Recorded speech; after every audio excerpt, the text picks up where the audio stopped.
we'll see what happens. Pretty standard build coming out of both players, aside from the early-ass fucking probe going across the map. So the probe is here. He's not doing anything fancy. He's coming in. He's going to see the barracks. Is he going to kiss the SCV? Kiss it. Kiss the SCV. Instead, he just goes around and looks and sees. He does see that the Terran player is going for double gas, but now the SCV goes to build the supply depot and traps the probe in. This probe will sacrifice his body to the fucking gods. And we get to watch him die. We get to see him go. And we even see him say, "Let him go. Free my people." And there is no love for this probe. Oh, is he gonna let him out? No, he just says, "Fuck you!" And this probe is having a bad day, and he sacrifices his body to the gods. Good kill by the SCV. On the opposing side, we see interesting. You don't really need that pylon yet, but it is what it is. We see 2 gates of Cybercore on the way. We do see the factory going down for our Terran player, as well as the orbital. Could this be some Cyclone play? Some early Cyclone harass? Some pushing across the map with 2 Cyclones and then a shitload of SCVs? We will see. We will find out, and we will enjoy. Alright, the factory does finish. And it looks like he's going to build a starport immediately, and instead he's going to go for a tech lab on this. What is TwelveCrayon up to? Is he going to do tank push? Is he going to do lift and move? Or what's he going to do? On the other side, we see a zealot being made. Not sure that's the right decision to do, but it is what it is. And we see a Stargate follow up in the back. And our Terran player has not yet scouted, so he doesn't see anything that is going on over here. So maybe he could give the attempt, he could scout, but we will see how it plays out. We know he wins, but you know what? It's not the outcome, it's the journey. We see a tank coming out, we see a tech lab going on this as well. Are we going to see some Banshees and Ravens? And we see Marines being pumped out, keep up the army supply. On the opposite side, we see 2 Zealots being made, as well as a Stalker. Building a lot of pylons that he does not need in places that he does not need them. Like this pylon right here. What the fuck is this? Why? What is that for? We're gonna see an Oracle. We see a Banshee. We see a Void Ray. The nerfed Void Ray is coming out to play. He's gonna be super slow. On the other side, we see a Banshee being made, as well as some more tanks and Marines. And it looks like our Terran player is going to push out a little bit and see where he goes. Looks like he's just going there to have some fun. See cloaked Banshees being made. See Void Rays. Looks like some fun coming out of both players. I'm still not sure about the Zealots on the opposite side. Not sure how I feel about that. What's up, Gravity? Thanks for tuning into the stream for a little bit.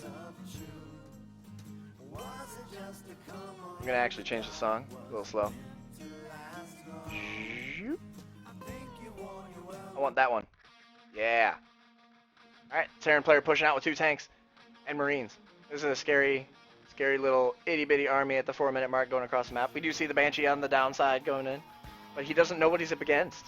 He has no idea what is on the other side. But he has nothing to fear, for it is only Zealots. Another probe is going out. And he's gonna get killed. He's gonna get butchered! And a second probe goes down, probe number 2. The probes are sacrificing their faces to the Terran wall. See the expansion being made behind this. Protoss player is still on a 1-base economy. He does have 2 Void Rays, he does have 3 Stalkers, and he does have 6 Zealots. But the siege tanks are sieged up. They're doing their damage. They're doing their work. The Marines are going to get obliterated. The tanks are going to get obliterated. But the Banshee is here to do a bunch of work in the aftermath of this engagement. And we still see Marines and tanks coming across the map. The Banshee heading into the main. There's no detection. There's no way to see this. He is building an Oracle. He is aware that Oracles can see this shit. And he just right-click moves. He comes back to kill the 2 Marines. The Void Rays are there to help. The Banshee doing a bunch of work. It has 6 kills. It's going for more. This is denying mining time. This is a big deal at home. There's nothing there. And it's just killing all the fucking probes. There's nothing you can do. More Banshees on the way. More tanks on the way. More Marines on the way. Oh, the overcharge! What a waste! The wasted overcharge and the fucking Banshee gets away, but he has 2 more overcharges. There we go. The Banshee finally goes down, and it looks like the Protoss is finally going to make his way across the map. He's going to try and do as much damage as he can. Oh, the Terran pushes up. He's got it. Oh, the Banshee! Cloak! Cloak! And it looks like this will get cleaned up by the Terran player slowly. These Void Rays are still going to do a decent amount of damage because there's nothing here to deal with this. But he is making Marines. He is making Vikings. So this should get cleaned up at some point. But at what cost? 1 SCV. 2, 3, a 4th, a 5th. The Mule! The poor Mule had nobody, never hurt nobody, no how. And it looks like the Protoss is going to continue to push, and you don't want to sacrifice these Marines right now. You want to kill the Banshees first, or kill the Stalkers first. Oh, this is a bad day for the Terran player. He's having a hard time with just these 2 Void Rays, and we see 2 Oracles as a follow-up to this. But one thing that Oracles can't deal with is Vikings. The Banshees are going across the map to do damage at the Protoss base home. The Viking goes down, the Oracles come in. See an engineering bay being built. This Oracle wasting energy, not actually doing anything at the moment. He's coming in, he's going to get a bunch of SCV kills. There's 20 here, there's 20 mining. 1, 2, 3, 4. Oh, and instead of microing the Oracle in any way, shape, or form, he sacrifices it to the gods. He finally gets more kills. He's at 11. The fucking Cyclone finally finishes him off. At home, there's still a Void Ray. There's still a Zealot. There's still another Oracle. The Oracle is going back home. The Banshees came home to defend against air units. Not sure that's the best decision there. On the other side, we see another gateway being built. We see Cyclones. We see Vikings. And we see Marines. And we see the SCV, who never hurt nobody, no how. Chilling out, having a good old time. Oh, and he just leaves! He doesn't say shit. He just fucking leaves. Nothing. Not a word. I didn't know how long the game was. I did not know it was going to end there. I did not know it was going to end that way. But we've got 3 CCs to 1 Nexus that's not even fully saturated. It was inevitable. So we had some good play coming out of TwelveCrayon. Killing his very first Diamond 3 player. And you know what? Good for him. Congratulations to No Logic for being able to take that down. Alright. Go to another replay. I saw a little bit of this game that I'm about to show. It's a good fucking game. Draconis is inviting me to a party. Why are you doing this? I got some games for you. Send them to my email address. Homie. Not Gomi. God damn it. There we go. Homie. So, I'm having trouble opening Kittle's replays, and I'm not sure why. What was this on? It was on Abyssal Reef? No.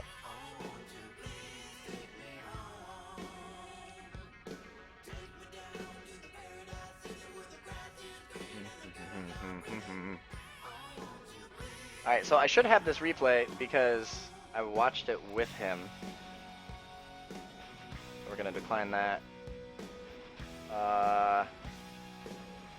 Yeah, so is Kittle online? No. He is.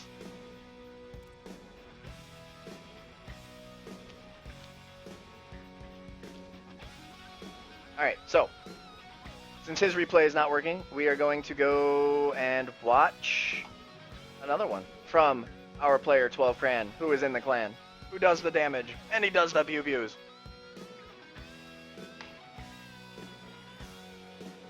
Yeah, Gravity, if you send me a replay, I will host it right now, because I'm running out of replays, actually. So, in the bottom left, we have the red Protoss player, DrBell. I like the way probes look. Just have one eye. And in the top right, the winner of our last replay, we have our blue Terran player, TwelveCrayon. He says that this is an action-packed game, and if he's lying, I will harm him in a very aggressive way. We see the early probe scout coming right off the pylon. Throws that pylon down, goes across the map, see what's going on. Looks like so far a pretty similar build. Is he gonna build a forge? Forge? Cannon rush? Ooh. Oh, I was hoping for a cannon rush. Instead, we see. You already sent me one. What? You did not send me one. Maybe you did. Hold on. Inbox.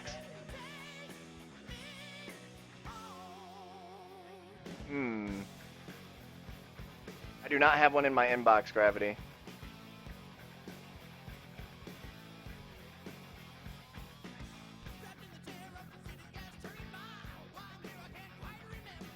That's the email address. I'm not sure if you sent it to me or not already. So, we have this probe over here, probably going to do a proxy pylon, maybe do a warp gate. We do see both gases out of both players right now. So, maybe a similar build coming out of 12crayon in this one. But the game is a lot longer, so elitecross@yahoo.com.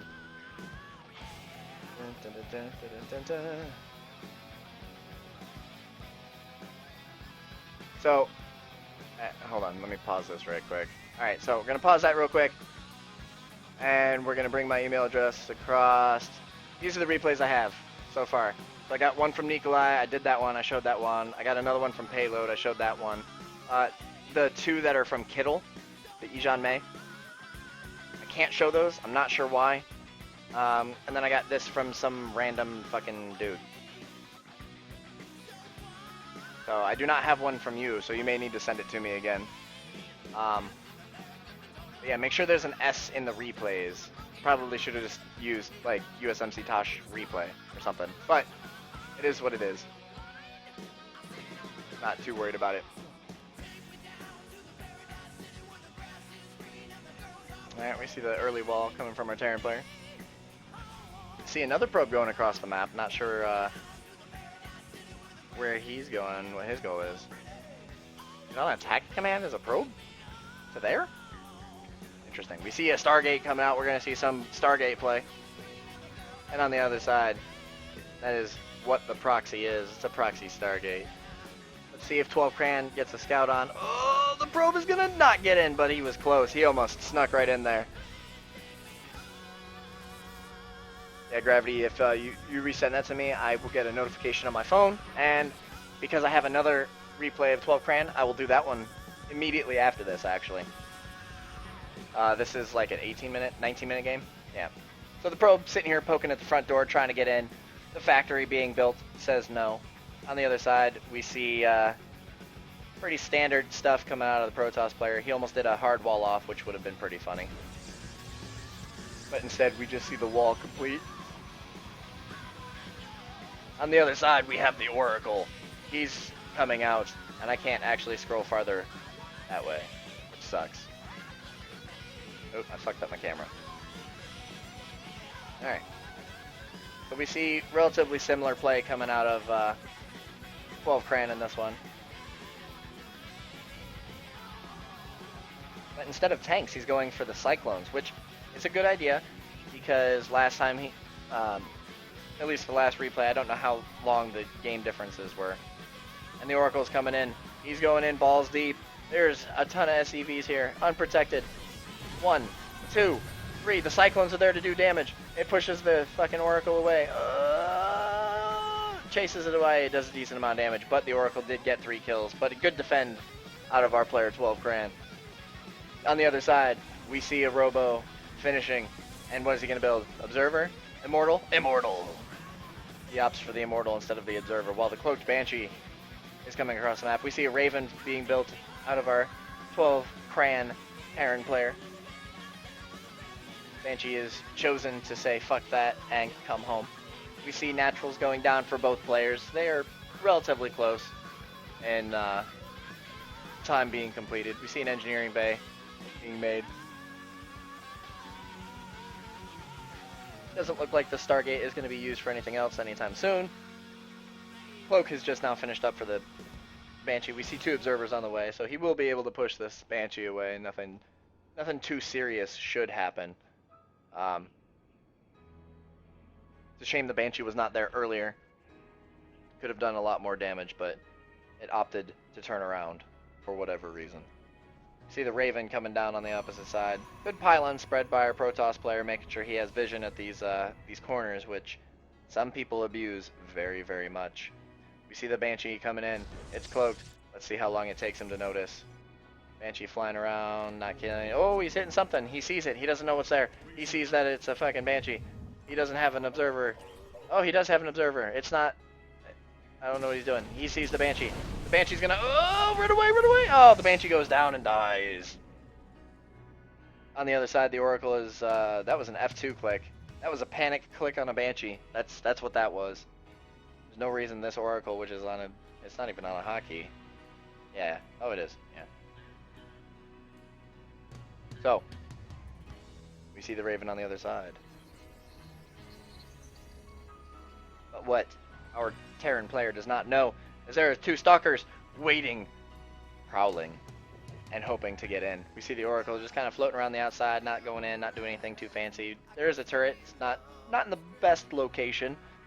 You kind of want to put it in the mineral line. He goes in, he gets a revelation, he sees the base, he sees what's there.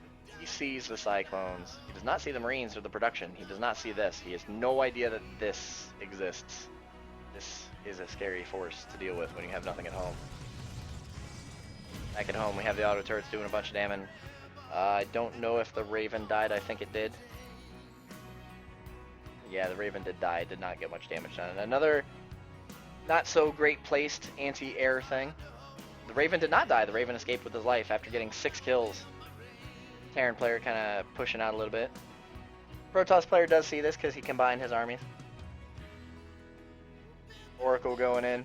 Is it going to Revelation or is it going to try and get some kills? He could have gotten kills, but he opted to use Revelation on the mineral line. Not the best idea. Not the best Oracle play.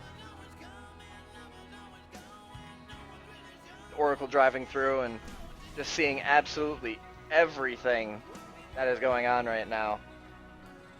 No surprises for the Protoss player. He knows that this army is here. He doesn't know.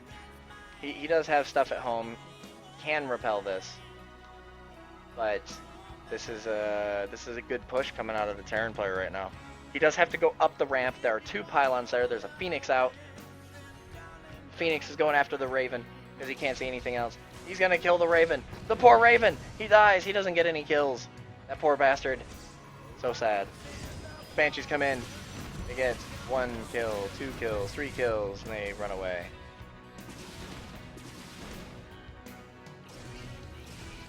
And it looks like these Phoenixes, and he's just going to sacrifice the Banshees to the gods as he pushes in from the front.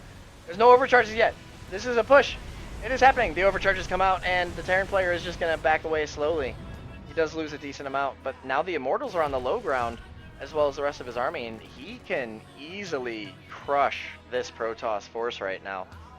He's coming back. He's coming to say hello. And this is a lot of F2 play coming out.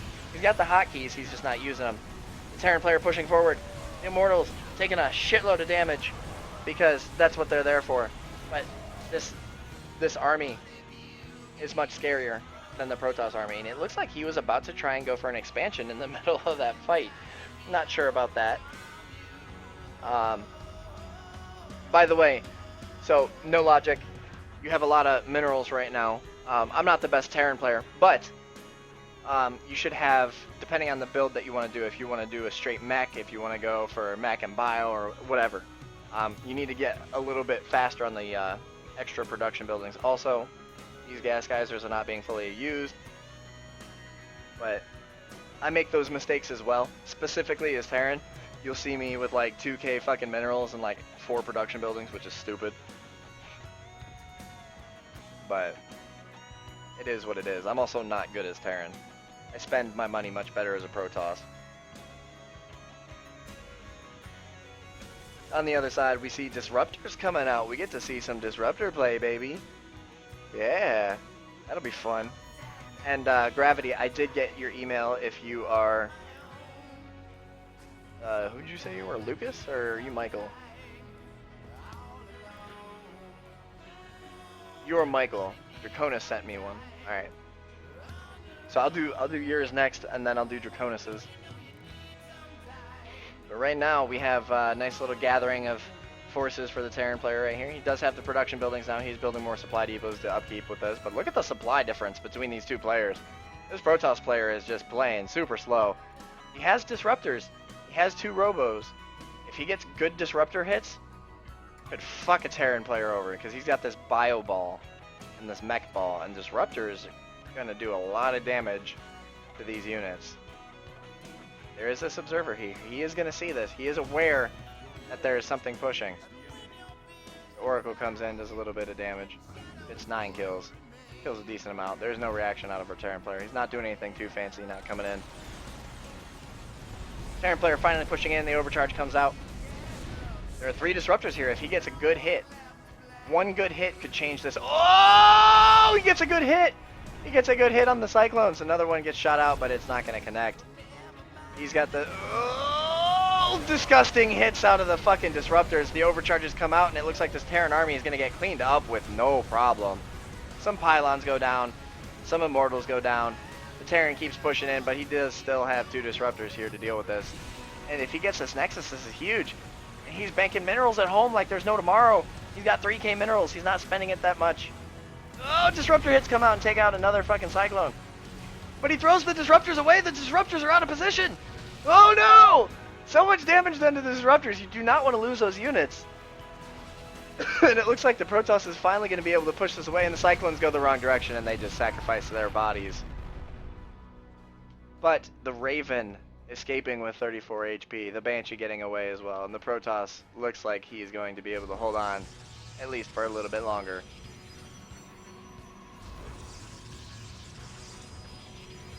So I'm pretty sure the Terran player has scouted every ounce. Yeah, so when he came in, there was an Oracle here. He saw no gate or no Stargate, so this is still here, just having a grand old time. Our Terran player having problems trying to spend his money. He's got a lot of minerals in the bank.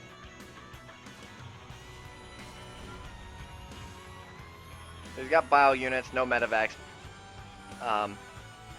Still going for Ravens. He's also going up to a 4th base, while our Protoss player on the opposite side is still trying to establish his 3rd base, but he can't, because the Terran player has done a great job coming in, pushing it away, and cleaning it up. So 3 base, almost full saturation. A lot of SCVs got killed there because of the.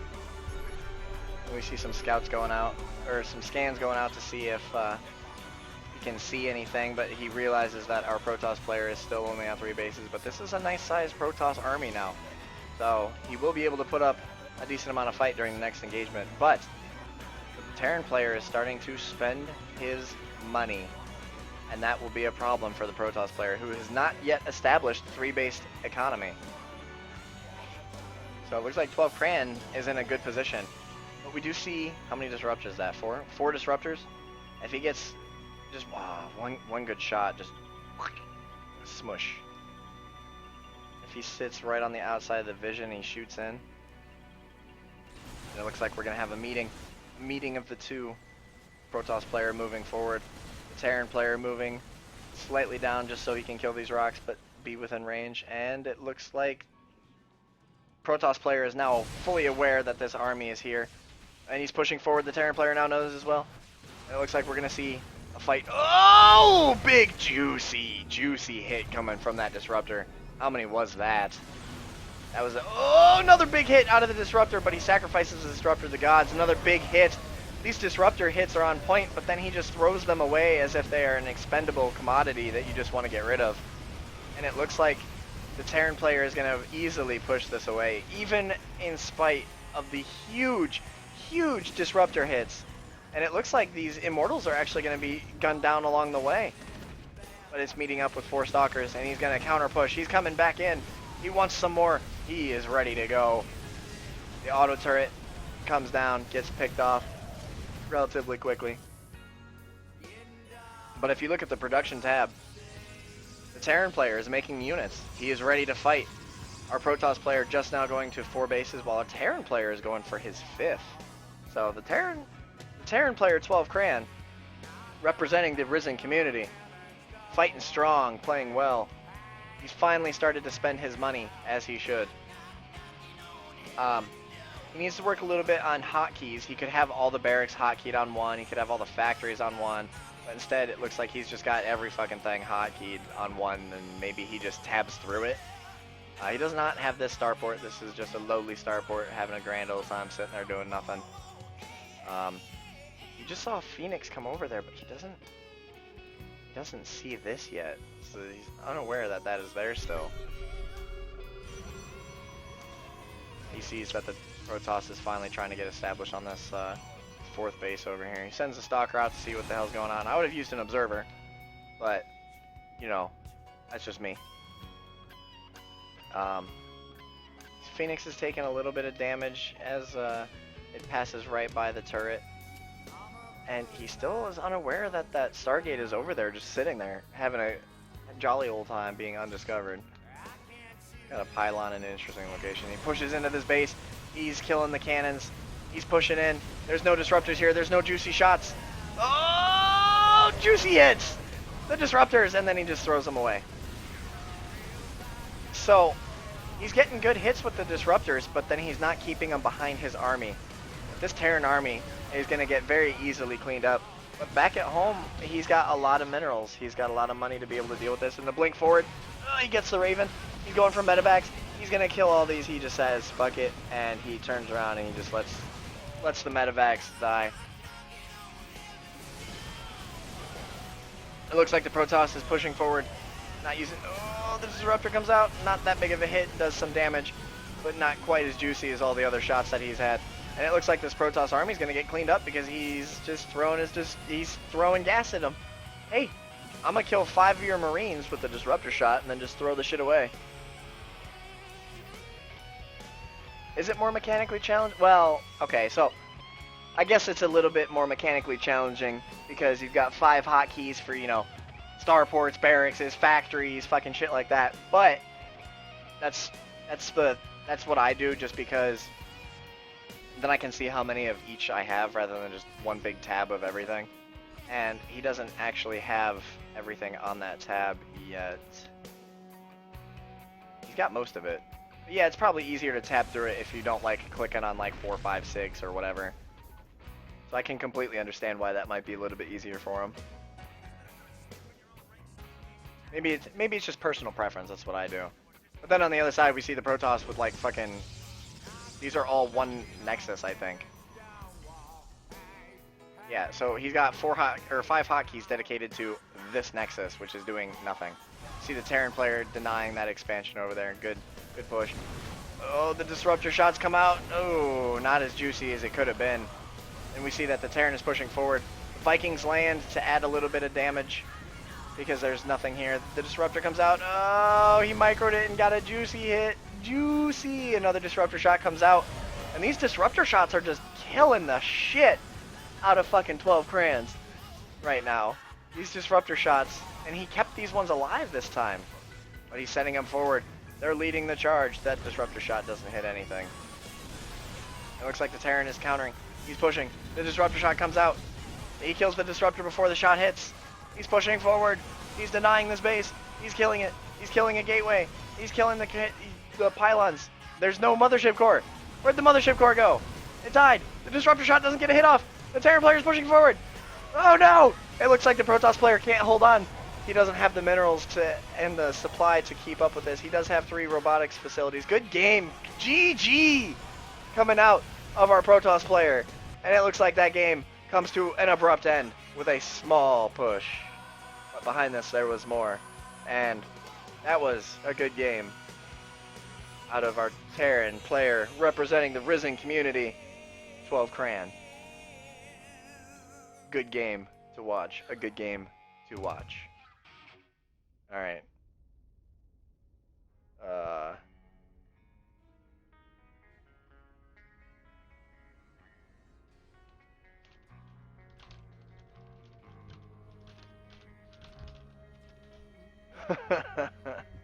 My bad, Draconis.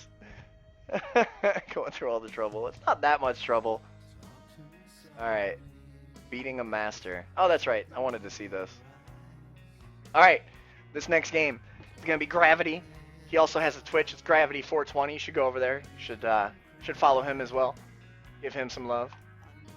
I just downloaded it twice because I'm fucking retarded. But I was in the Marines. Of course I'm retarded. Alright. So we have Masters King SC representing versus our Diamond player.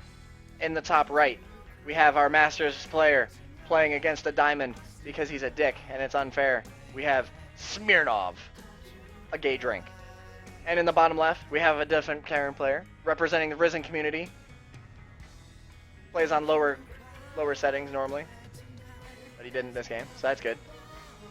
Gravity. It's not Gravity 420, it's Gravity 620. That's what I meant. I think it's Gravity 620. The Gravity 620? Yeah. Yeah, see, I fucked that up. It's Spore 420. Ooh, hey, you guys should all go fucking support Spore as well. If you watch my replays, you see a lot of carriers. That's gross. Alright, we see the scout coming out of Gravity going across the map. Slow to build a barracks for a Masters player. What is he doing? I mean, a Reaper could come across in a minute, and the barracks is not even done. So he's going to go in, and he's going to see this, and he's going to think, what's going on? Maybe there's a proxy, but in reality, it's just a slow fucking barracks coming out of the Masters player. Not quite Masters tier. So, he just sits the SCV here. No harass. Nothing. Gravity, you should kill that SCV. Kill that fucker. Yeah! Yeah, you fucked that SCV up. Get it. Get it. That's what I like seeing. Is he gonna kill it? Nah. He sends 2 SCVs to deal with your 1. So, you've taken 2 SCVs off of his mineral line. So he can defend this one, and he goes to repair it, and the SCV, oh, run away! You should take that SCV home. No! The SCV doesn't make it. We see some Marines being built by Gravity. Factory follow-up. Orbital is finally finished. Barracks just now finishing for our quote-unquote Masters player.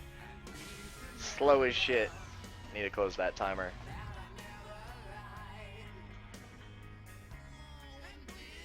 So, Gravity, I respect that you beat a Masters player because I haven't beat many Masters players, but he's playing weird. Like, his opening is super slow. Like, you could have cheesed the shit out of this dude and just fucked his day up. Mind you, I love watching some cheesy videos. I really do. But... And by the way, Alpha Draconi, I'm assuming you were Draconis. I'm excited to see your replay as well. I mean, he might be mastery later, but right now he's not playing like it. You are definitely, mind you, nothing's really happened, but as far as macro goes in the beginning of a game, you're way, way fucking better than he is. Out of Gravity in the bottom left, our blue Terran player representing the Ris3n community. We see the good old-fashioned 2-1-1 build coming out. And on the opposing side, we see, instead of a reactored factory, we see 2 factories building 2 cyclones. Not sure what the logic and decision-making behind that is, but it is what it is. But we do see him expanding as well. Some medevac on the way. 2 medevacs are now on the way. A bunch of Marines as well. Stim is not yet started. He is supply blocked, which, yeah, he's going to be supply blocked for a bit. There it is. There's the supply depot. Supply depot coming out. Breaking down that rock. I'm still not sure about this. There we go. See 2 tech labs coming out. So maybe some tank play. Maybe drilling claws, widow mines, because that's always fun to do.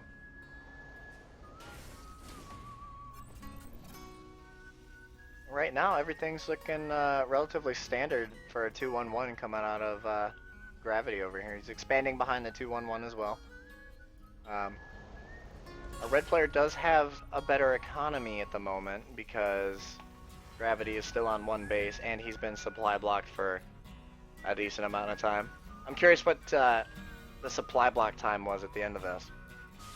The CC finishes just in time to help him out with that supply. We do see a medevac going across the map right now. It's just one. We do see a tank as well. So it's very possible that a tank sitting there is a good thing. We see two cyclones being built still. Looks like he's going to continue down the cyclone path. We do see the drop coming in. He used his boost. He's coming in. And no reaction yet. And a good pull away by our Masters player. Good reaction. See the cyclones coming in. He does focus down the medevac. Yeah, he's Masters. Diamond players don't do that.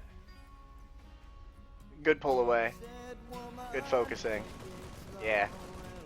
Yeah, okay, he's Masters. He just built stupid in the beginning. Oh, the medevac! Oh, the medevac sacrifices its life to the cyclones.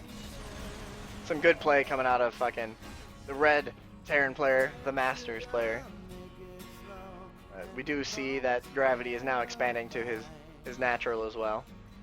Starting to build up the SCV count finally. Right now the workers are 27 to 35, heavily in favor of the red Terran player who is doing mass cyclones. Now building tanks. See some turrets going down to prevent drops coming in to stop the delay of mining. On the other side we see the rocks being broken down. We see two more barracks being built as well. Combat shields is on the way. Stim has finished. Got some tanks all sieged up, all nice and party-like. Good use of mules, making sure that you're using all the energy.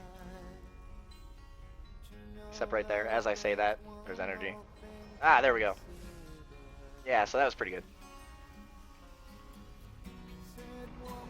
So we see some Vikings being made out of the red Terran player in the north. Looks like he is just... He does not want drops coming in at all. He is prepared for the drops. On the other side, we see supply depots going down so that he doesn't get supply fucked again. I'm gonna change the song right quick. Actually, you know what? How so? Wait, what did I say to Kittle? Oh.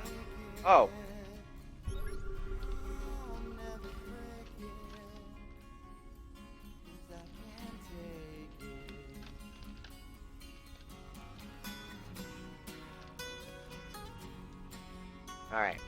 Forgot what I said to him. So I was trying to show Kittle's replays earlier, and I was unable to because there was issues with something, and when I went to download his replay, it wouldn't let me actually watch it. So, out of gravity we see a good sizable force here, decent amount of tanks, a lot of Marines, some medevacs. On the other side, we see 4 tanks, some Vikings. So it looks like Gravity's army right here could go through and just win the game. I mean, these Vikings are coming across the map. They're going to be absolutely fucking useless. He does see that this is blocked, so he can't go that way. He does load up three medevacs. Oh, there's a lot of turrets there. It's going to hurt. It's going to be painful. He goes in. He says, fuck it, I'm going balls deep. Oh, the medevac doesn't release all of its goods. He does get 2 siege tanks down. The Marines and the Marauders are pushing forward. The tank's doing a bunch of splash damage over here. He's got army supply just all over the place right now. He's pushing through. There's nothing in the main. He's not pulling the tanks up because he can't. And right now the tanks and the Marines are just going to town on his base. And this is a good drop. The Vikings come across. They do... they almost all fucking die. Tank's finally coming up. It doesn't siege. Not taking advantage of the siege damage against these siege tanks and instead just opting to push through slightly. We see Gravity's army pushing forward on the left-hand side. He's going in.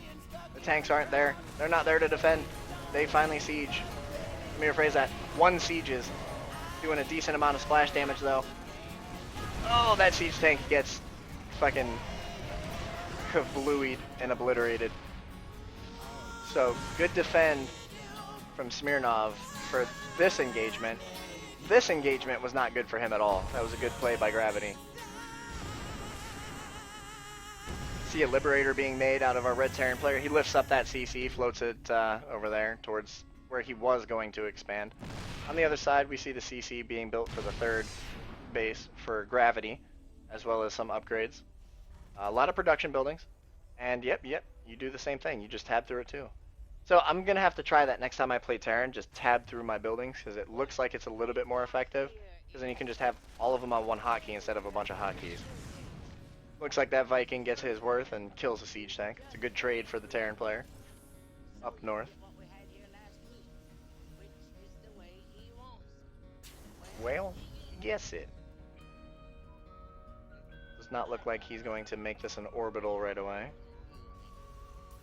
Down in the south, we see a large bio army massing together, but yet again, supply block, which is never fun as a Terran player.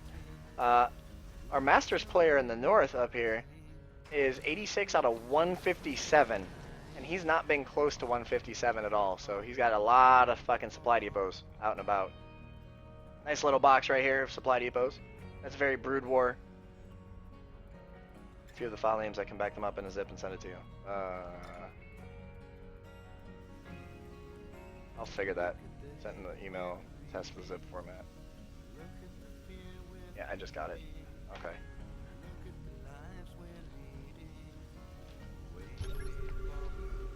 Minute.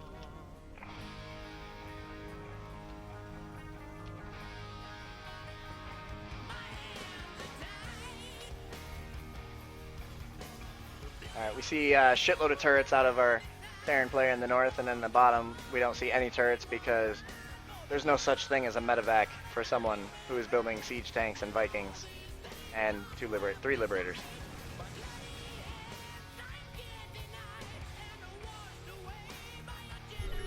So we finally see Gravity unsupply block himself, and in response to being unsupply blocked, he goes up huge in supply in comparison, and this army is ginormous in comparison. But siege tanks and Liberators are not something easy for a shitload of Marines to deal with, but oh, this engagement could be very bad for the Masters player. He's coming down, he sees this, he's pushing through with the Marines, the siege tank siege, he pushes through with the Marines, they do a ton of damage. Oh, what a good trade for the fucking Gravity. Oh my god. And the Masters player is caught completely off guard by coming down the ramp, and this is a huge trade, and he knows it. He knows he fucked up. That XD is not a happy XD. That is a fuck, I just screwed the shit out of this game XD. And Gravity just pushing in. He's killing everything. He's stopping the supply of the barracks. He kills the SCVs building all these racks. And GG! Gravity fucking destroys his shit.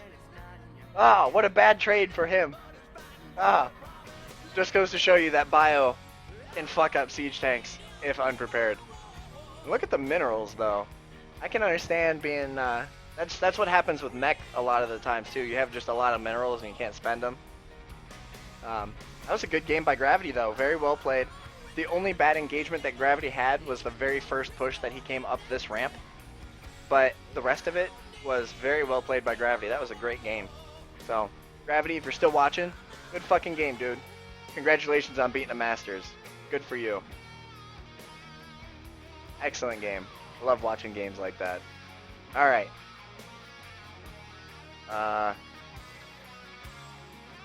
Let me test this real quick.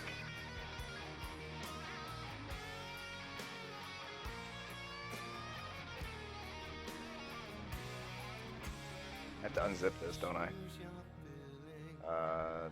Hold on 1 second.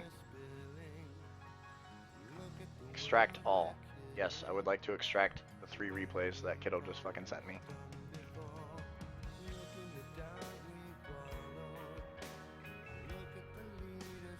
Alright, so I should have these extracted now. Fortosh replay pack. Quick. Kiddo invited me to a party. Alright, let's see. What the fuck? I can't open Kittle's things. Alright, so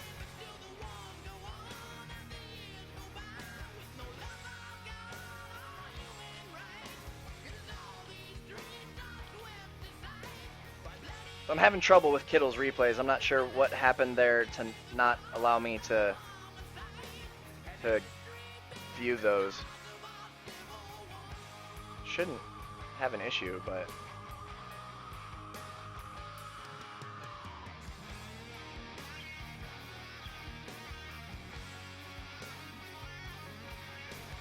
yeah, I can't use any of them. Not sure why. Huh, interesting.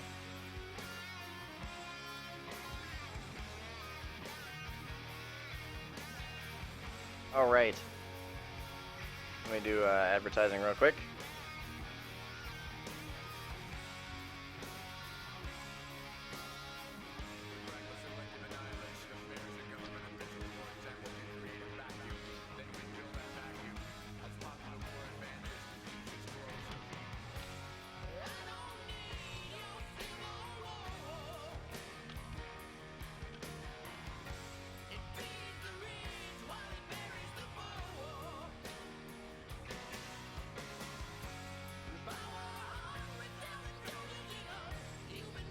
Alright, so I'm not sure what Kittle wants to do right now. Draconis is offline.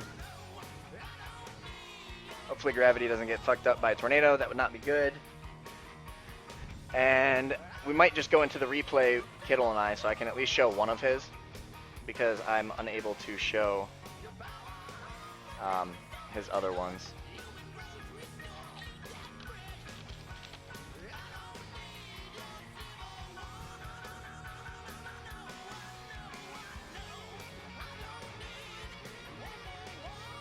So if he's going to be on for a bit, I'm going to go show Draconis' replay. Oh, you're here. Oh, now you're online. Ah, I see. Alright. So Kittle is not responding, so how long is this game? Oh shit, you sent me 3. Ah. Fuck. Alright. So I'm going to delete the ones out of my email address that I already went through.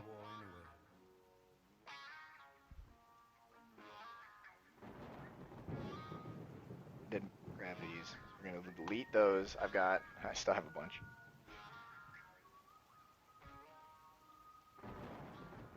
Alright, so he's not paying attention. So we're going to download this. We're going to open this. We're going to go right into this replay. Some Masters gameplay coming out of Draconis from the Ris3n community. I love playing with Draconis and GG Nuri. 2 very, very fun people to play with. So, in the bottom right, we have our Masters player representing the Ris3n community, Draconis. And in the top left, on my favorite map, we have a Terran player, Masters player, that I don't give a fuck or know. His name is ChesusChrist. I'm gonna call him Cheesy.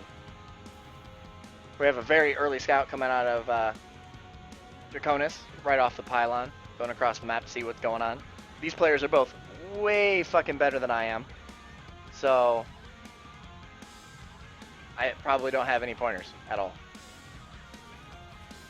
Pro gets in, sees what's going down, sees that he's going for the gas, going for the barracks. Pretty standard stuff. On the other side, we have Gateway being built. We got the wall right in the front.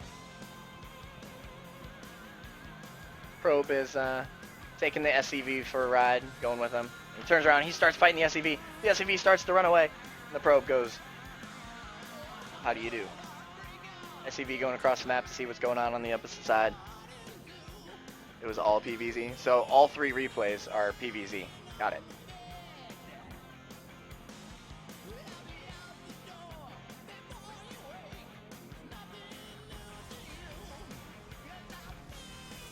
Sorry, taking a drink. Thirsty. So the SCV is going to get in. He's going to see the gateway there. He's going to see the pylon. Going to see the 1 gas. You may not notice that there's only 2 in the gas. He goes down. He is going to see the natural expansion down here. On the other side, we have a factory being built with a Reaper follow-up and a bunker. Ah. Going for the bunker and the old mineral line strategy. Draconis sending a probe down to see if he can figure out where the fuck that SCV went. He does not yet see it. because it is just out of vision. And he's coming back. He's going to see it. And he sees the bunker. Can he deny the bunker? He's going for it. He's trying. He's doing his best. The bunker is going to finish. The bunker finishes.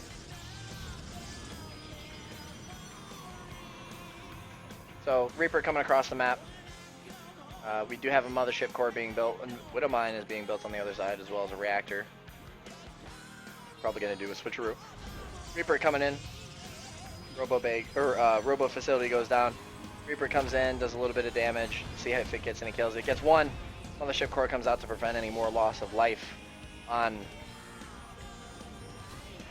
the probes. Reaper doing a bunch more damage. Oh, it gets another kill. So Overcharge goes out on the pylon, do a bunch of damage on the bunker. He salvages the bunker to get the money out of it. Reaper's still doing a little bit of poking and prodding. Does have 2 kills, so a little bit fucking annoying if you're a Masters player and Reaper comes in and he's got 3 kills and gets away. Oh, super close. We have a Widow Mine coming across the map. And on the other side, we have a robotics facility just now finishing. Let's see if he builds an observer first, or if he goes for an immortal. He goes for the observer, which is an excellent choice, even not knowing that this Widow Mine is coming here to say fuck you. So, good placement by the Widow Mine. Gonna sit there. He does not know it's there. Reaper comes back in, trying to get more kills. He gets another one. Oh, and he gets fucking taken down finally. But, on the other side, our Terran player is still on a 1-base economy, while our Protoss is expanding to a 2nd. He's got his natural is getting filled with yummy probes. So we do have the wall off. The Widow Mine can't just walk in. The Observer, one of them is done. Is going across the map to see what's going on. 2 Cyclones are coming across the map as well. And this turns into a long game from all of this. Because it looks like... is he gonna... Yeah, alright, so now he gives away that there's a Widow Mine there. Draconis, very, very attentive. Very, very, very, very, very attentive. Sees that the Widow Mine was there. Pulls back a little bit. Draws the Widow Mine hit on the Adept. Sacrifices his body to Jesus. And the Cyclones take out the pylon. This is a good push out of the Terran player right now. And if he loses that gateway, that's pretty fucking hurtful. He does not have another gateway. So he cannot make Adepts. He just has the Mothership Core and a Robo facility to defend. He's building more pylons, trying to stop this from happening. But it's happening anyway. There's no ifs, ands, or buts about it. And these Cyclones are getting their money's worth on these fucking pylons. Oh, and the Widow Mine's gonna kill the probe! I'm gonna lock on the Mothership Core. If that Mothership Core goes down, this is a bad day. This is a bad fucking day. Oh, the Mothership Core goes down and an Immortal is about to finish. And instead of targeting the pylon, he targets the Robo facility, the Widow Mine moving closer towards the mineral line, but the Overcharge is there to say fuck you. The Immortal comes out and immediately fucks that Cyclone up. And it looks like Draconis is going to be able to push this away without a problem. Aside from the fact that his Mothership Core got fucking obliterated by Cyclones, which is never a fun day. And on top of this, he's expanding to a 3rd base, while the Terran player is expanding to a 3rd base as well.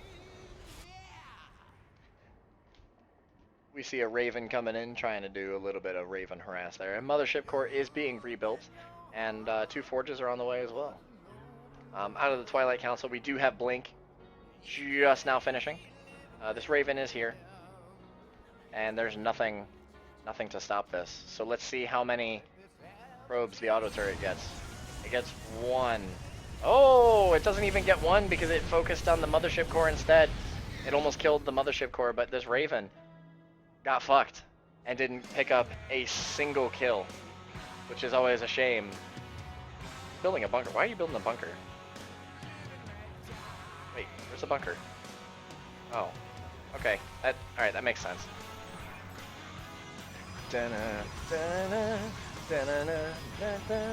Alright, we got 2 Stalkers that have completed for Draconis.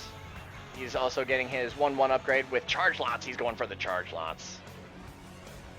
Building a cannon, prevent any further Raven harass. His natural is almost fully saturated, and this Widow Mine is being fucking ballsy. Oh, almost got the hit. Good play coming out of fucking Draconis over here to micro with that Immortal.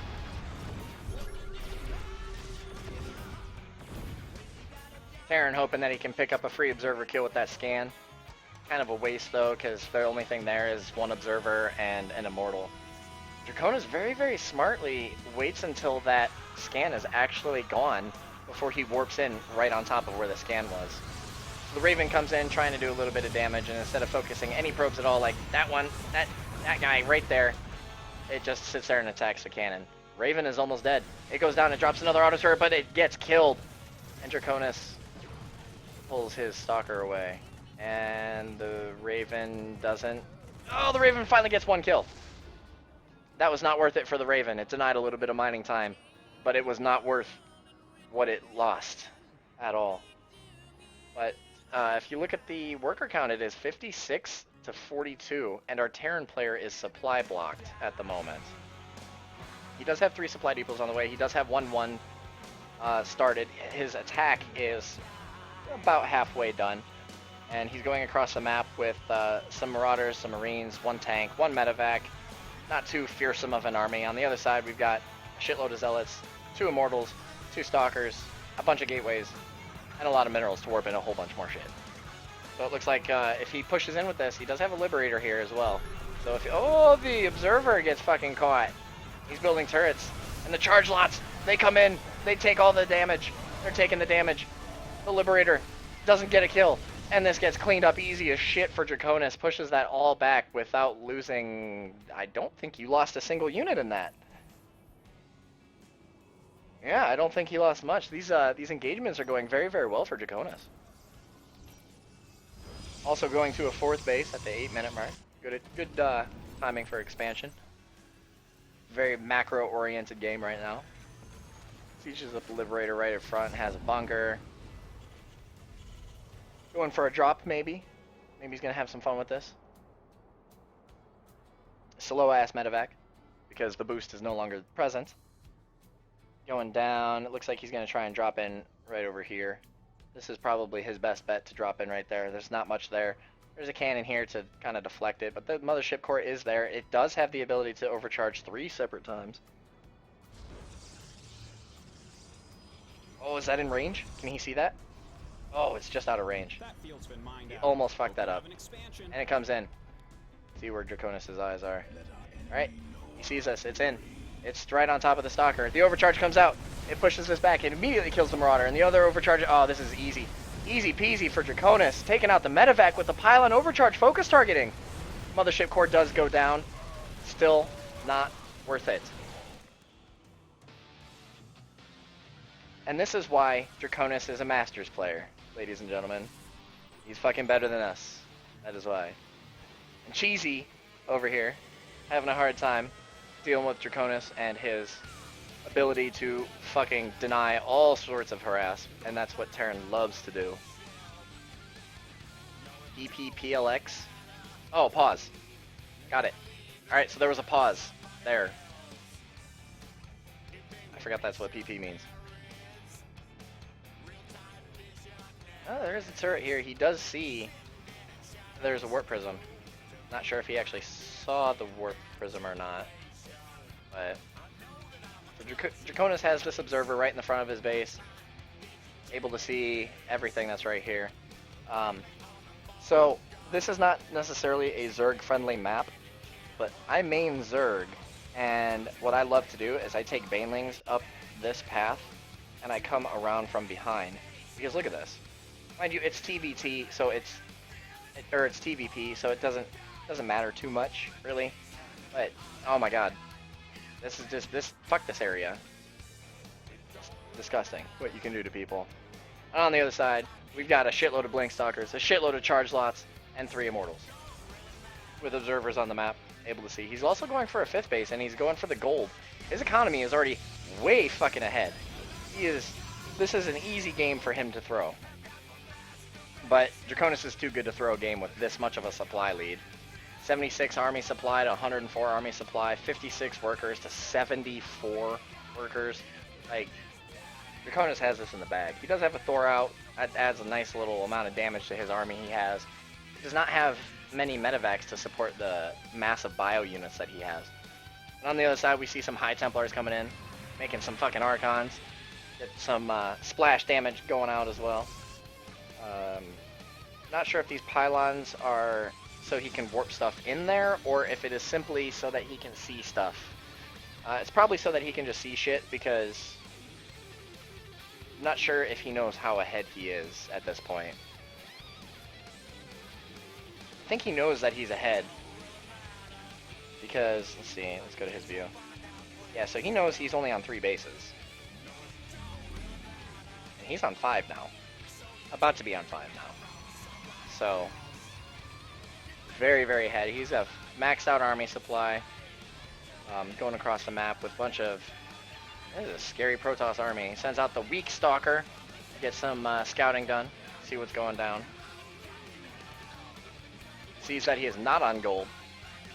Draconis is building up some bank right now because he's at max supply and doesn't have anything to use it on. And he pokes at the fucking supply depot. Marauder comes out and says hello. He drops the wall. He sends 4 Marines out to see if he can try and kill the Stalker. But Stalkers are too fast. And he runs away. No love for our Terran Jesus player.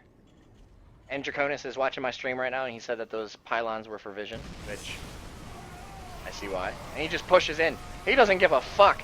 There's not a single fuck given. He blinks in. He's going balls deep. He doesn't care. And this Protoss army is just going ape shit at the fucking wall. And it looks like the Terran player is going to be able to hold this. But the problem with this is he has money. He got 4K at home. He's got a lot of gateways. He's got a lot of everythings. He's building more gateways.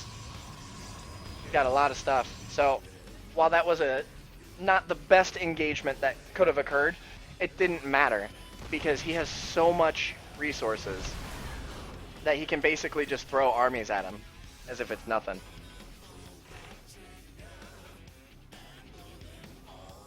This is a weird song by Ben Sevenfold. Can't remember what it's called though, off the top of my head.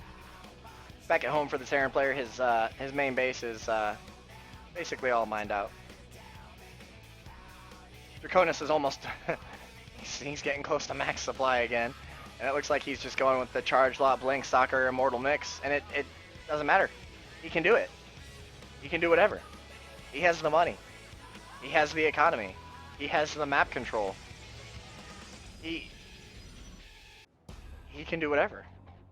There's no way to lose.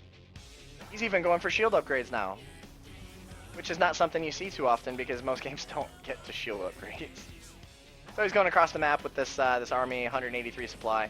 Terran player is at max supply. He does have more medevacs now, so now his army is a little bit scarier. Terran player finally going up to a 4th base. Terran player moving out, and these medevacs are caught super out of position. Super out of position! One medevac immediately falls. He blinks forward, he targets the medevacs, the charge lots are sitting there doing a bunch of work, the Immortal's doing a bunch of work, but it's an overwhelming amount of bio at the moment for Draconis to deal with, so he backs up. He is warping in more charge lots as well. He does have more Stalkers on the way. That Immortal, super fucked. Terran splits up his army, not sure that's the wisest choice. He can go in and he can kill the gold base. On the other side, we see that he is microing his units well against the Zealots. More Zealots on the way, they charge in. Blink Stalkers at the top of the ramp. He blinks in, he's going balls deep, he doesn't care. He's willing to sacrifice this gold base too. And instead of sitting there and killing all the probes that he could have gotten with that, he instead opts to just stand still. And the medevacs are I don't know what the, yeah. Sacrifice to Jesus. The Protoss army moves in, he's targeting the medevacs, he kills 2 of them and 1 is got like no health. 1 more hit and it would have died. Yeah. Terran army behind this is, I like the proxy. Terran army right behind this is going to 5 bases now. Protoss is now on 4, but he still has a shitload of minerals in the bank. Terran is finally going up to 3-3, realizing that, you know, upgrades are good. And this is just a lot. This is just a lot of minerals that he's got, a lot of economy. And the Terran player, while he had a good push, he didn't have the amount of minerals that Draconis had, and he can't do anything. So he cancels the orbital. These stalkers may... I think they're gonna kill it.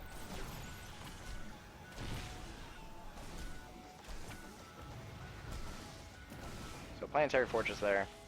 He's trying to break down these rocks so he has more ability. And that CC will die. Unless he somehow is able to repair it. Still seeing a huge amount of bio coming out of ChesusChrist. He does have 1 siege tank. He does have 2 kills. But nothing too exotic. And we finally see Protoss push in. He's doing damage. He's doing all the damages with the charge lots. He's attacking the PF. He's attacking the units. Is he going to kill the Planetary Fortress? It's being repaired. He kills the Planetary Fortress, and the Terran just like that is back to 3 bases. And Draconis is going to 6 bases now. GG! And it seems like Draconis takes this game easily. Because he had minerals that he could just fucking throw. And throw, and throw. It was a good game by Draconis. Alright. So I've got more replays from Draconis as well. That was Blood Boil. Oh, 2 of them are on Blood Boil. Alright. Let's change up the map. I'll come back to the Blood Boil one. Let's go to this guy. Yeah. Oh, GNR! Fuck these people! Yeah! Yeah, fuck them up! Fuck them up, Draconis! Wait, no, it's not GNR I don't like, it's Cloud M. That's who I don't like. Alright. In the top left, we have Draconis representing the Masters division of the clan. Well, not the Masters division, but representing the Ris3n community. Draconis, our Protoss player. And in the bottom right, we have my favorite race, representing GNR, Cruel. I'm not sure if this is from a clan war, or if this was just a game that they happened to bump into each other. So Zerg going for gas pool could be an aggressive style, or it could just be a defensive style. You never know.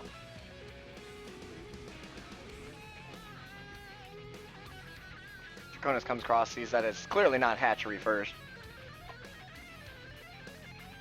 He gets right in the mineral line, sees everything going on. No big deal. It could be a rush. Is this going to be 6 lings? Yes, it is. It's going to be 6 Zerglings and a queen that get made immediately out of the Zerg player. It looks like he's going to not necessarily cheese, but he's trying. He's going for it. Pulled everything out of gas because he doesn't need gas anymore. On the other side, Draconis going for the early expansion. I'm not sure if he knew that these lings were all coming. This is 8 Zerglings. I'm not sure if this is just going to be a Zergling flood and then transition into something else. The probe comes in. He sees the Zerglings. He knows what the fuck's coming. He is aware. We got the Cybercore on the way. He is building a Zealot. Good response out of Draconis. Probe is starting to die slowly. It may not. It's not making it home. That's a dead. Oh! Oh, the probe might make it home. Run, Probius!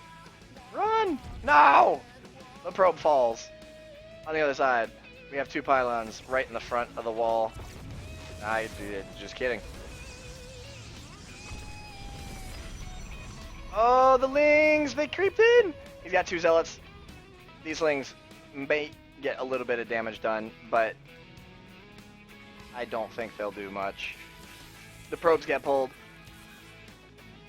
He does have a zealot here. This is denying mining time, but not too significantly. He does have a lot of minerals. He already does have a second nexus. He can produce more probes.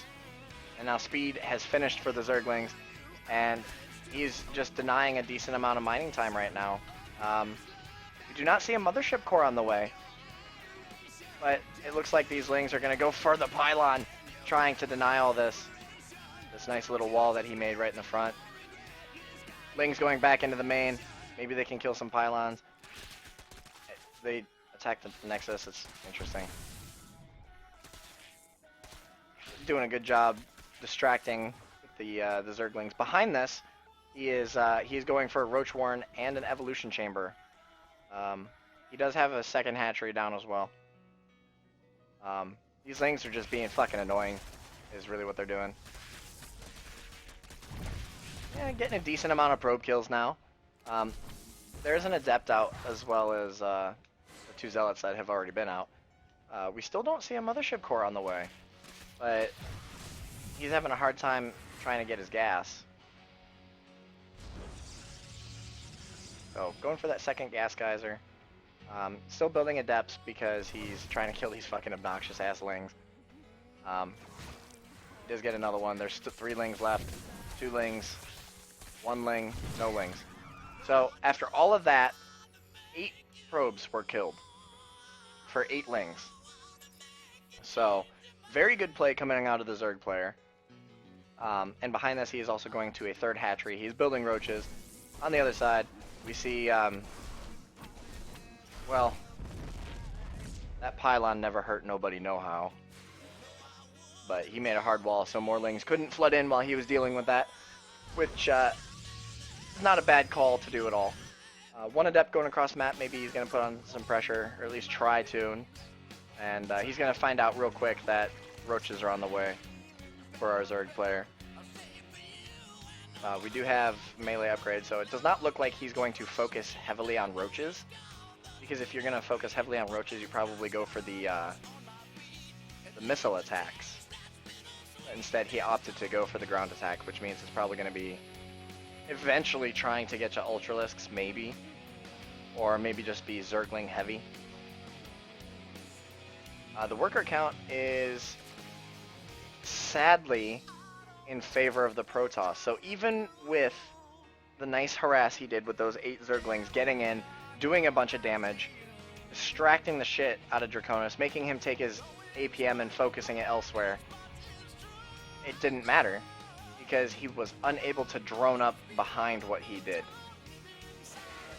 So right now, Draconis has an economy lead, which he shouldn't as a Protoss. He's also a matching number of bases.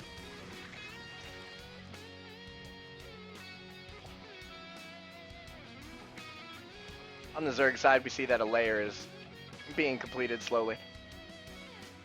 And Glaives is about halfway done for Draconis on the other side. He does have 4 gateways. Still no Mothership Core. Not sure if that was an accident or he just actively said, you know what, I don't need a Mothership Core, so fuck it. And you know what? I need to understand this game better, because as I was saying that, lo and behold, if you look in the production tab in the top left, goddamn Mothership Core out of this guy right here. So I enjoy casting, especially because I'm not the greatest. Alright, so Mothership Core goes down, rotates to his 3rd base. That way you can have defense there. We do see Adepts shading in. There are some roaches. There are some Ravagers. This is a bad shade. Don't do it. It's a trap. Good. Very good. We see the Zerglings chasing. Trying to get us around, but there's like dick for Lings that are right there. He shades. Draws the army back. Not sure if he's going to do it. Probably not. Nope. Oh, he does let the 1 go, though.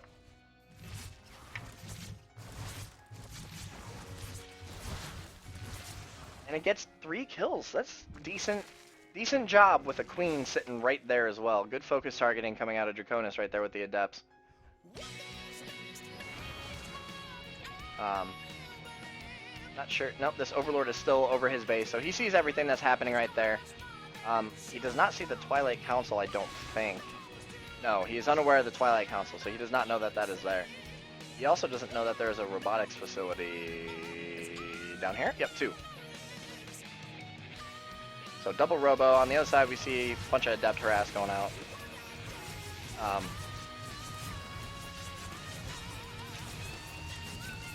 Sacrificial Adepts. Kills the rogue drone.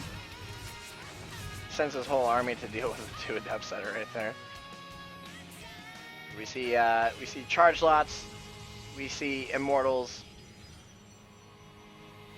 It does not look like he's going to go for Blink. The Zerg army is finally pushing across the map. Draconis definitely has enough to be able to deal with this without any issues, especially if he can catch these Ravagers out of position. Oh, and he fixes it. So the Zerg army looks like he wants to put pressure on the third base that he doesn't know is there. Does he know the third base is there? No, he doesn't. He's about to find out. Surprise, motherfucker! Oh, the Rogue Probe! The Rogue Probe dies! He gets caught out of position. Not really, but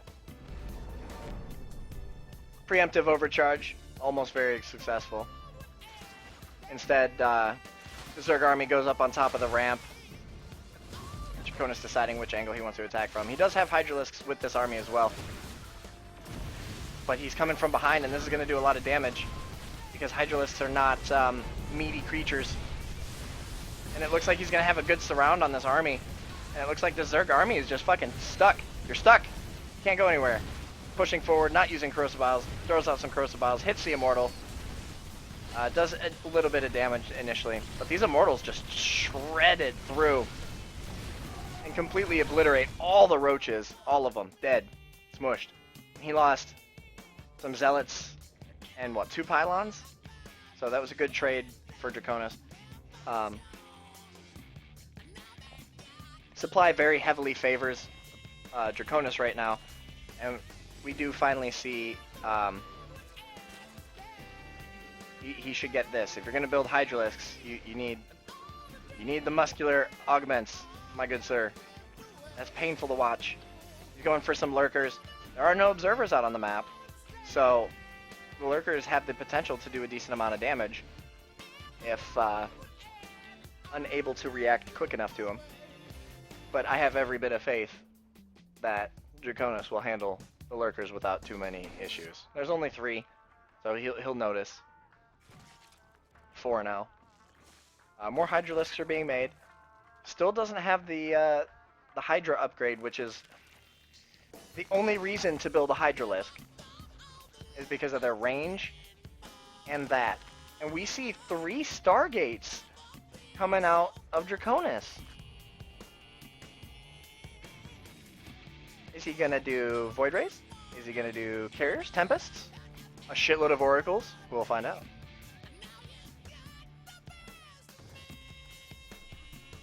And I'm gonna switch the music real quick to something.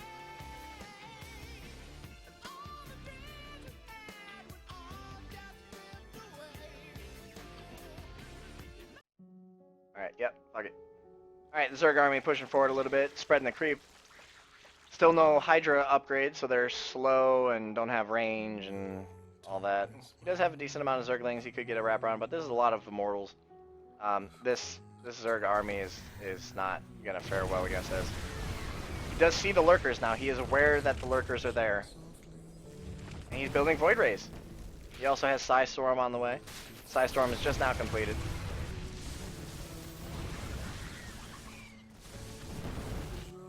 No observer yet, but might not matter too much.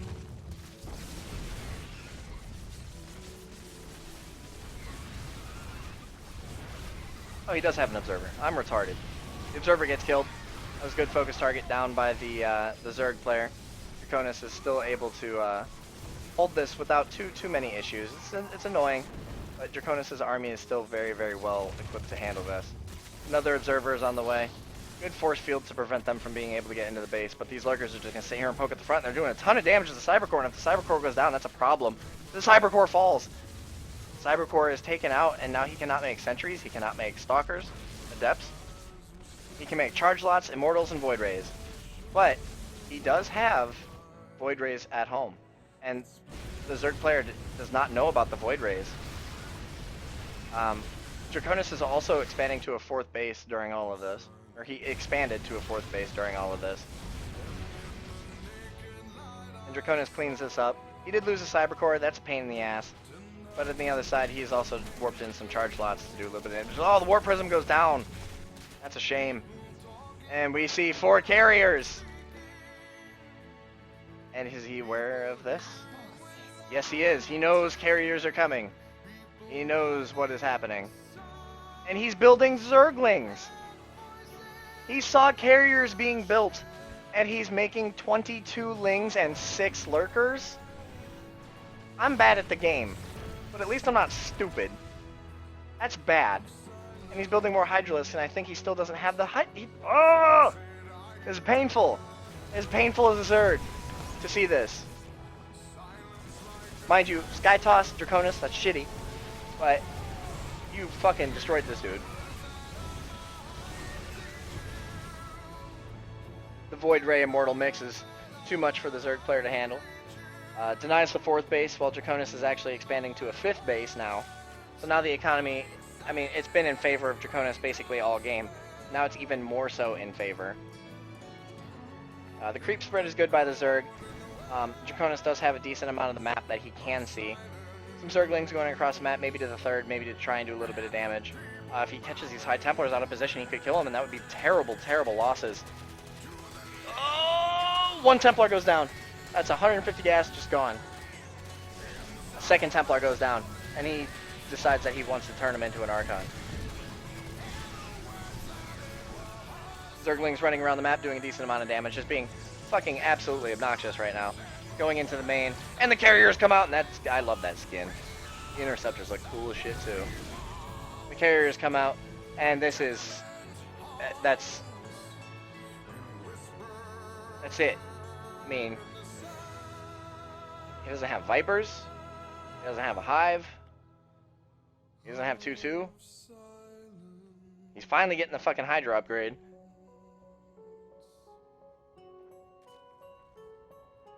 Yeah, the Zerg army is big, but carriers, I mean, come on, carry, OP carriers.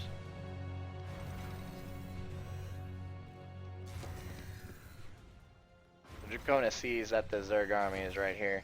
He's got a bunch of carriers, he's got a bunch of Immortals, he's got a bunch of Void Rays, he's got Zealots, he's got High Templar. This Zerg army is about to get completely decimated. And the storms go out, and the big storms! Big damage done with just the storms alone. The carriers are there to clean up the rest of these Hydralisks. Hydralisks focus on the mothership core of all things to pick. And it looks like these carriers are going to be able to just kill these Hydralisks very easy because he's not focusing them at all. And yes, there's some lurkers there, which is why he can't bring the Immortals up. He doesn't have an observer with the rest of this army. But, oh wait, yeah he does. Thought he didn't. Oh, they're all right there. Just out of my range. I'm stupid. And it looks like this game is over before it begins. Carriers overwhelming the Zerg.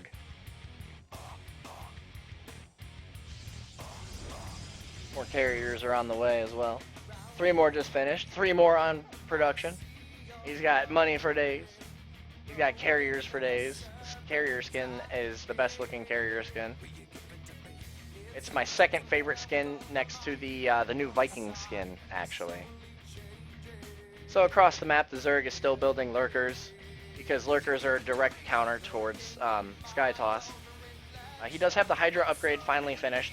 He's not going for 2-2, he's going to stick on the 1-1 upgrade for Hydralisks. While on the other side, we don't have a single upgrade for Draconis, but he's got carriers. He doesn't need it. He's finally starting his attack upgrade. He's getting Burrow for some reason. And he's finally going up, maybe to a Hive. Maybe he's going to do Fungals, or maybe he's going to go straight to a Hive and try and get Infestors. We do see the mothership being made. And this alone, these carriers right here could go across the map and just fucking win it.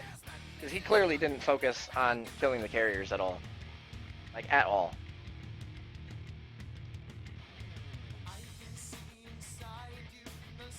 So we see a little bit of harass with Zealots coming out. Nothing too big. It'd be kind of funny if he killed the spawning pool. The infestation pit has finished. We do not see him go up to a Hive. Some Hydralisks come back to deal with the Zealots. Those get cleaned up relatively easy. Sends Lurkers up to kill that Zealot up there. We see some Lings over here. That's a weird shape. Was there a Nexus there? There might have been a Nexus right there that I didn't see. Hydralisk killing that pylon. Zerglings killing that pylon. More carriers have finished, and they joined the fleet. The Golden Armada. Cannon's here to defend this gold base, which has been a vital part of his economy. Gold base for the Zerg is finally getting up and on its way after many denials. Zerg just kind of poking around the map. His Overlord is not long for the world. The Mothership joins the army, and now everything's fucking invisible. He does not have Overseers. He is building Infestors, but it doesn't matter. Nothing he can do. That Overlord escapes with 2 HP. And the Mothership pushing in. The Zerg army retreating. No Overseers in production. He's got all the Overlords right there. He can make them, but he can't do anything. And it looks like this game is going to be super over. The Storms come forward. Big Storms on the Hydralisks. Tons of damage. Oh, tons of damage. He doesn't even GG. Oh, the Sky Toss just made him quit. He was pissed. There were no Overseers. It took him way too long to get the fucking Hydra upgrade. He was way behind on upgrades for where he should have been. And Draconis making Zergs look like shit. What a game. GNR definitely better than, or Cruel specifically, is definitely better than I am. But there were definitely certain things that he should have done in counter to carriers. And Zerglings and Lurkers are definitely not the two things that he should have done. But either way, it was a good game, and it was hard fought by both players. So Draconis has one more game. This will be my last game that I'm doing for the night. After this, I'm actually gonna go play Prop Hunt on Call of Duty. If anyone knows what that is, I can stream that if needed. But let's get right into the Blood Boil. Another Masters game. In the top left, we have, again, my favorite race, the Zerg, the Alphabet from Psyx. And in the bottom right, we have Draconis, our Protoss player, and he's blue. So, MLfH... Yeah, he's just gonna be Psyx. That's his name from now on, Psyx.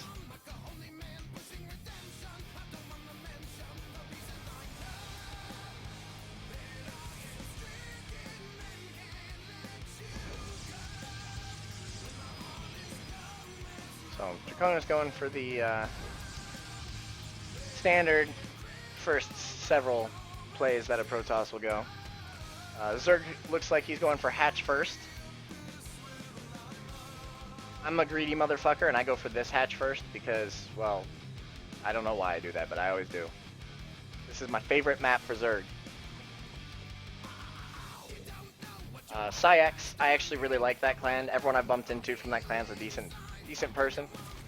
And normally online communities are kind of toxic. But they're a good group of people. Same with Soy y Luna. So SLY, I think. So we see the expansion going down for Draconis in the natural in the pocket, the tucked away corner. Most of the time that base is basically untouched in games that I've seen.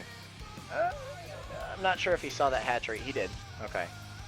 So he sees the hatchery. He knows it was hatch first. The probe goes right into the mineral line almost. But decides that he wants to change his mind. Being greedy, going for a third base in an interesting location. I'm not sure if I would have necessarily picked that base to expand to as a third, but to each his own, I guess. But we see Zergling speed on the way as well as a Queen. On the other side, we see the Cyber Core finishing up. Warp Gate has started and he's building his Twilight Council. This could be some adept pressure, some early adept pressure coming out of Draconis to the other side.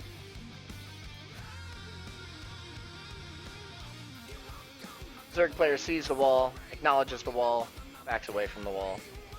Draconis does not know about this base up here though, because people don't just expand there normally. It's not a normal decision that people go with. So we'll see if we see early glaives. We do.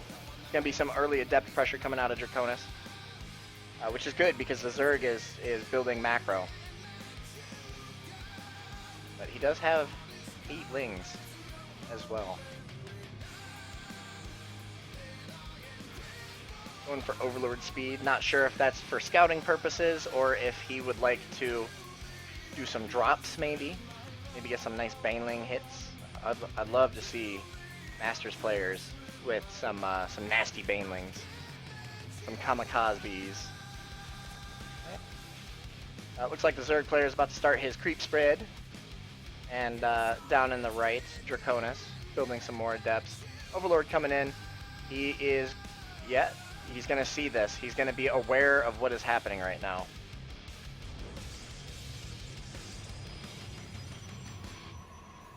And he knows that it is glaive adepts on the way. Another Overlord coming in to scout the bottom right. See that he is also almost fully saturated on this base down here as well. Zerglings are on the way out. He sends one Zergling to the watchtower so he can see what's going on there. There is a pylon over here. It might get spotted by this Overlord. Oh, he's just putting the Overlord over there. Okay. Down in the bottom right, we see Draconis going to a third base as well. Glaive's just now finished. He also has 4 gateways total that are now switching into warp gates. He has the money. He can warp in. He has the mothership core.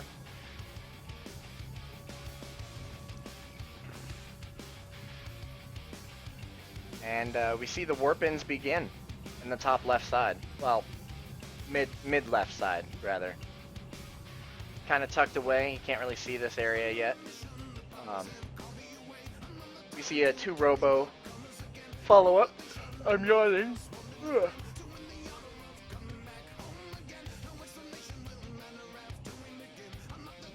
See 4 more adepts warping in right now.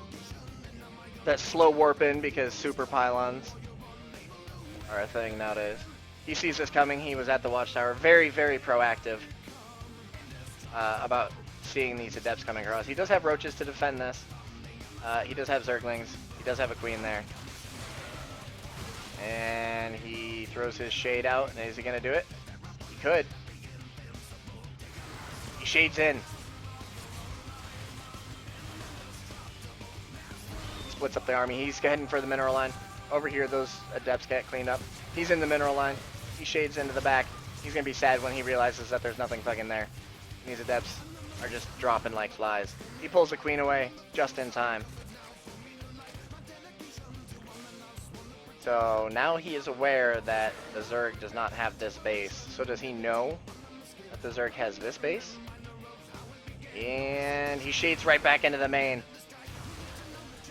He's focusing the drones. He's killing the drones. The boys got pulled. He does a decent amount of damage on the drone count that is there. He also has another shade hitting the front of the base, going into the mineral line of this natural over here. But there's enough to be able to clean this up without too many issues. He's in. He's doing damage. The drones get pulled. The drones pull away. The queen goes down. That's a good pick off as the queen. But if you look at the worker count, he has killed 21 drones. 22 drones. And there's one adept. He's running. Oh, he almost got away. Those adepts. Good harass coming out of Draconis. And the follow-up behind this is Immortals. Lots and lots of Immortals. On the other side, we see the Roach speed being made, as well as a Hydralisk den.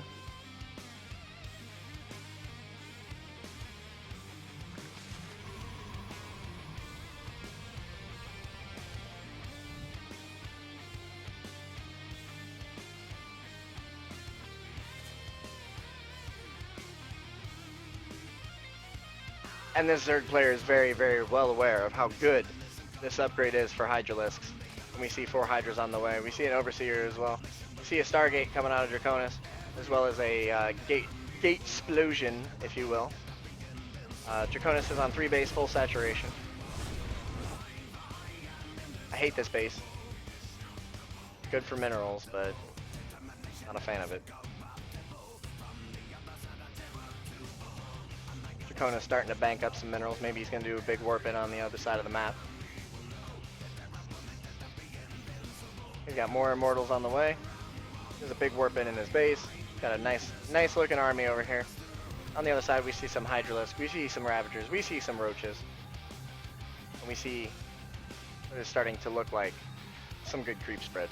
He does not have creep between both of his bases, and it looks like he has no intention of doing anything with that. Alright, first actual big engagement between two good-sized armies. It looks like fucking Draconis is gonna go with the goddamn carriers again. Some good corrosive biles come out by the Ravagers.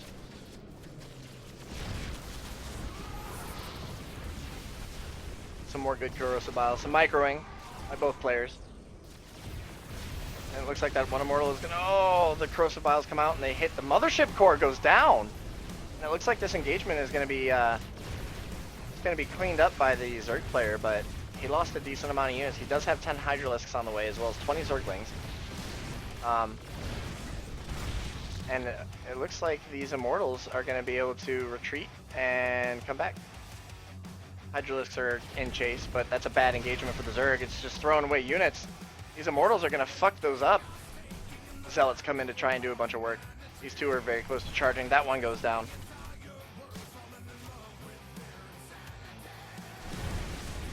We see 2 carriers on the way. I'm sure many, many more will follow. Wait, where's the other starport? See 2 Okay. Oh, it's right there. I wonder where it was.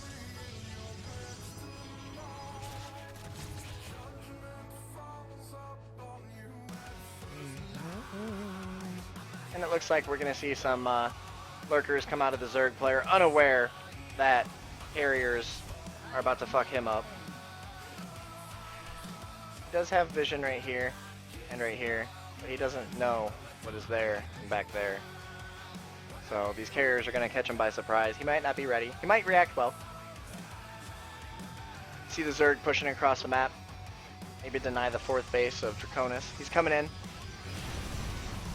He hits the probe line once, and then decides to back off. This lone adept sacrificing himself. Interceptors are being made on the carriers. 2 more carriers are on the way. 2 are already out.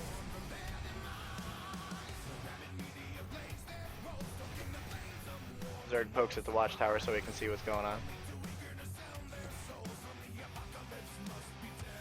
The Zerg player is still unaware that carriers are about to not be his friend.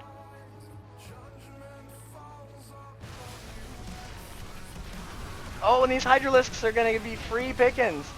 That was a good catch by fucking Draconis right there, killing all those Hydralisks that were trying to be turned into lurkers. And now he knows his opponent is also going lurker tech. Draconis' army supply is higher. His worker supply is higher. This is a bad place to be if you're a Zerg. He's also on more bases that are fully saturated than the Zerg player. Yeah, the Zerg has a decent army right here, but I'm pretty sure Draconis leaves that category as well. Yes, he does. 116 of his army supply.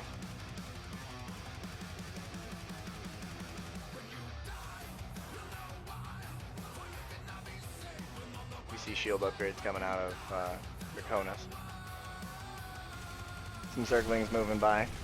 Hey, or Zealots moving by. They get picked off. They don't kill too much. Still no probes have been killed though.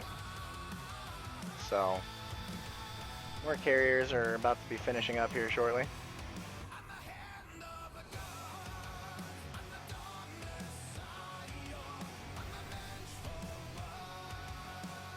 Zerg player massing up right outside of his base. Some lurkers come in. The lurkers burrow. But he doesn't know. He doesn't know. Oh, the carriers! Surprise, motherfucker! The carriers come out and just start picking apart. Some corrosive biles come out, almost kill a carrier, but this is not what the Zerg player wanted to see. He did not know that carriers were going to be coming. One carrier goes down to Ravagers and Hydralisks. Another carrier is taking a bunch of damage. Other carriers come to support. Lurkers doing a bunch of damage to the Immortals. The carriers are sitting here. This 4th base will fall, but the carriers will kill the rest of this.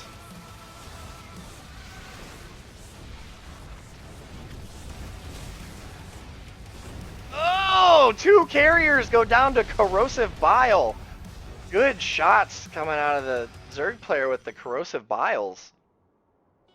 But now he is fully aware that Hydralisks and lurkers and roaches, Ravagers, are what his Zerg player is going to do. And he also knows that carriers are the tech choice that Draconis is going. So we see the lurkers, we see the hydralisks. Hydralisks unable to do anything. Carriers just kind of chasing them down. 3 carriers just pushing back the hydralisks. Some interceptors fall, but not too big of a deal. Oh, the mothership core gets picked off for being sitting out of position. Some good storms come out and hit the hydralisks. Behind this, he still hasn't saturated this base up here, and he still is down in the worker supply. He has to end this now before Draconis gets too many carriers, because he's got 4 more carriers on the way. He also has storms underneath the carriers, so this is a very scary push, or a scary, spooky build coming out of Draconis. Very misleading. We see him push back into this 4th base, or 5th base now rather. Doesn't kill too much. These 2 Zerglings are going to pick up some probes. He has lost probes now. The worker's lost is almost even. He just pulled ahead, and the carriers come in and kill those 2 lings. On the other side, we see an infestation pit finally being made. We see more carriers on the way. There's a big amount of carriers. He's got zealots. He's got immortals. He's got carriers. He's got High Templar. We see the Zerg pushing into the 5th base again. He's coming in. The carriers are like, hey, come back. Baby, love me. Give me a hug. Hug me. He pushes the army back. He does not choose to pursue. Oh, he is pursuing. He's chasing this army. He's going for it, and he's pulling back.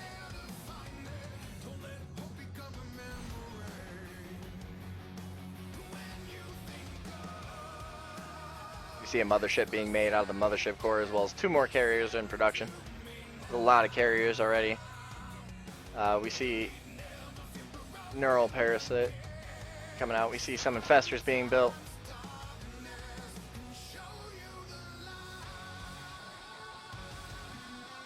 And it looks like Draconis is pushing forward slowly and surely, pushing forward, putting pressure on the Zerg.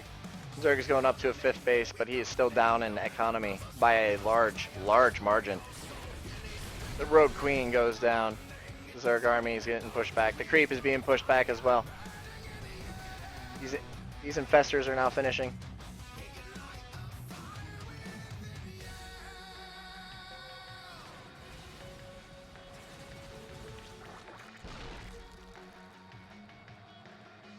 And once again, Draconis' goddamn carrier build catches everyone by surprise because he starts off with 2 robos and then transitions into carriers.